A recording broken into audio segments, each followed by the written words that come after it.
Imagine a world where the vast silent monoliths of the Giza Plateau were not silent at all, but rather hummed with a low-frequency vibration that resonated deep within the bedrock of the Earth itself, a rhythmic pulse of energy that mirrored the heartbeat of the planet. We have been taught to see these structures as silent tombs, stone witnesses to the vanity of dead kings.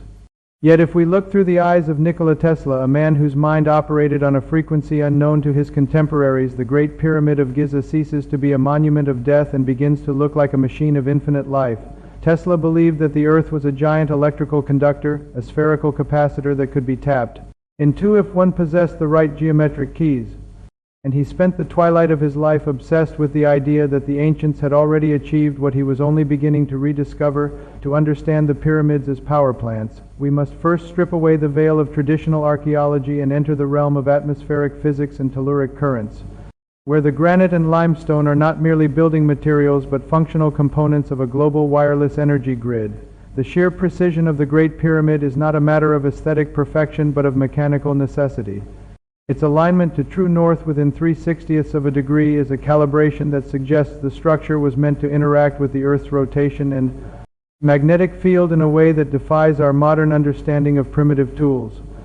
Tesla's own Wardenclyffe Tower, designed to broadcast electricity through the ionosphere, shared a hauntingly similar logic with the Giza complex, as both utilized the principle of terrestrial resonance to turn the world itself into a battery. If we look at the chemical composition of the materials used, the mystery deepens into a profound engineering puzzle, for the outer casing of the pyramid was once comprised of white Tura limestone, a material so pure in its calcium carbonate content that it acts as a perfect electrical insulator. This casing would have prevented the energy generated within from leaking out prematurely, effectively acting as a massive shell for a gargantuan capacitor.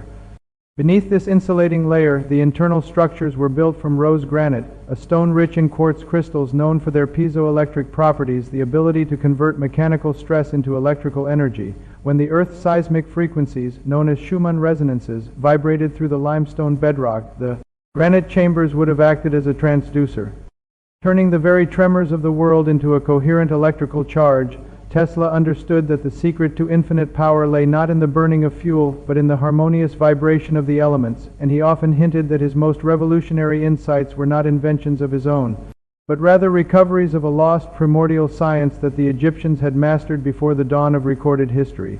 As we descend into the subterranean chamber, carved deep into the living rock, we find what Tesla might have recognized as a grounding mechanism, a point where the machine connected to the negative charge of the Earth, while the capstone long since vanished would have reached toward the sky to gather the positive charge of the ionosphere. This vertical tension between the heavens and the Earth created a potential difference that, when amplified by the geometry of the pyramid, could have broadcasted power across the horizon. We must ask ourselves why the king's chamber contains no inscriptions, no gold, and no mummy, but instead houses a hollow granite chest that bears the marks of ultrasonic machining, a vessel that, when struck, vibrates at a frequency that matches the resonance of the human heart. This was not a place for the dead, but a laboratory for the living, a site where the fundamental forces of electromagnetism were harnessed to fuel a civilization that did not rely on the clumsy, destructive methods of combustion we use today.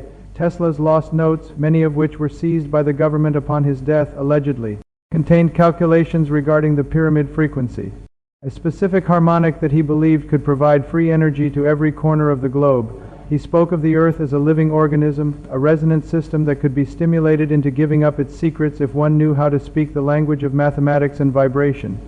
The tragedy of our modern era is that we have mistaken these power plants for graveyards, missing the symphony of the spheres because we are looking for the bones of the past rather than the energy of the future. As we peel back the layers of time, we find that the Giza Plateau sits upon a massive aquifer, a hidden sea of groundwater that flows through the limestone, creating a phenomenon known as physioelectricity. As the water rushes through the porous rock, it generates a natural electrical charge through friction, providing a constant source of low-voltage power that the pyramid was designed to amplify.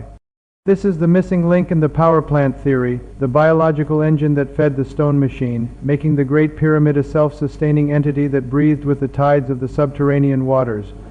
Tesla's fascination with the number 3, 6, and 9 was perhaps the ultimate clue to this ancient puzzle, for these numbers represent the vector dynamics of the third and fourth dimensions, the very grid upon which the pyramids were mapped across the globe. There is a growing body of evidence suggesting that Giza was not an isolated, site but part of a planetary network of megaliths, all positioned at specific nodes where the Earth's magnetic flux is most intense, creating a literal web of power that could be accessed by anyone with a simple receiver.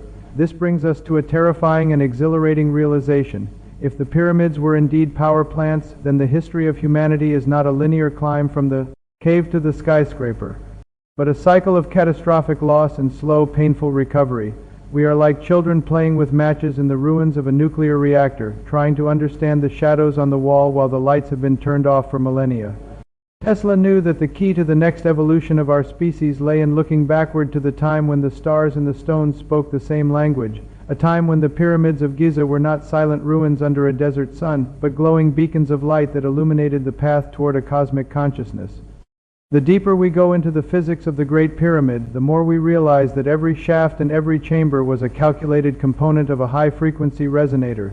The air shafts that point toward Orion and Sirius were not merely for ventilation or symbolic passage for a soul. They were waveguides, precise apertures designed to capture cosmic radiation and stellar frequencies that could further excite the energy stored within the granite core. Tesla hypothesized that the universe is a sea of energy and that the vacuum of space is not empty but filled with a radiant flux that can be tapped into through the principle of sympathetic resonance. If the pyramid was tuned to the frequency of the Earth, it could act as a bridge between the terrestrial and the celestial, drawing down the power of the stars to supplement the power of the planet. Imagine the site of the Giza Plateau 5,000 years ago, the limestone casing polished to a mirror finish, reflecting the sun with a blinding brilliance, while a faint ethereal glow emanated from the summit as the capstone ionized the very air around it. This was the Zeptepi, the first time. An age where the barrier between science and magic was non-existent, and where the architects of the pyramids used the earth as a musical instrument. Tesla's obsession with the pyramids was not a mere eccentricity of an aging genius, but the logical conclusion of a life spent studying the invisible threads that hold the universe together. He understood that the greatest secrets are often hidden in plain sight, disguised as monuments of a dead religion to protect them from those who would use such power for destruction. We must consider the possibility that the lost evidence Tesla spoke of was not a set of blueprints, but a fundamental understanding of how to interface the human mind with the energetic grid of the planet. He claimed to have received his most profound inventions in flashes of light, visions that were so clear he could build the machines without ever putting pen to paper. This suggests a state of consciousness that is tuned into a universal information field, a field that the pyramids may have been designed to amplify for those who entered their inner sanctums. The king's chamber was not a place for a corpse, but a place for a transformation, a sensory deprivation tank where the initiate's brainwaves were synchronized with the Earth's resonance, allowing them to tap into the Akashic record of the universe. In this light, the pyramid becomes more than a power plant for electricity. It becomes a power plant for the spirit, a machine designed to elevate the frequency of human existence. But why was it turned off? Why do we find the Gantenbrink's door at the end of a narrow shaft, blocking our path to the final secret? Perhaps the machine became too dangerous, or perhaps the source of the water that fed it dried up as the climate of the Sahara shifted from a lush paradise to a barren wasteland. Or maybe, as Tesla feared, the knowledge was intentionally suppressed by those who realized that a world with free, limitless energy is a world that cannot be controlled. The elite of the modern era rely on the scarcity of resources to maintain their grip on power, but the pyramids stand as a defiant reminder that scarcity is a lie, a phantom of our own making. As we look toward the future, we see the resurgence of Tesla's ideas in the form of wireless charging, resonance-based healing, and the study of zero-point energy. We are finally beginning to catch up to the shadows cast by the ancients. The mystery of the pyramids is the mystery of our own potential, a hidden history that tells us we are not the first to reach for the stars, and we may not be the last to fall. The evidence is etched into the very grain of the granite, waiting for a mind like Tesla's to come along and read the code. The question is no longer how were the pyramids built, but rather why have we forgotten how to use them?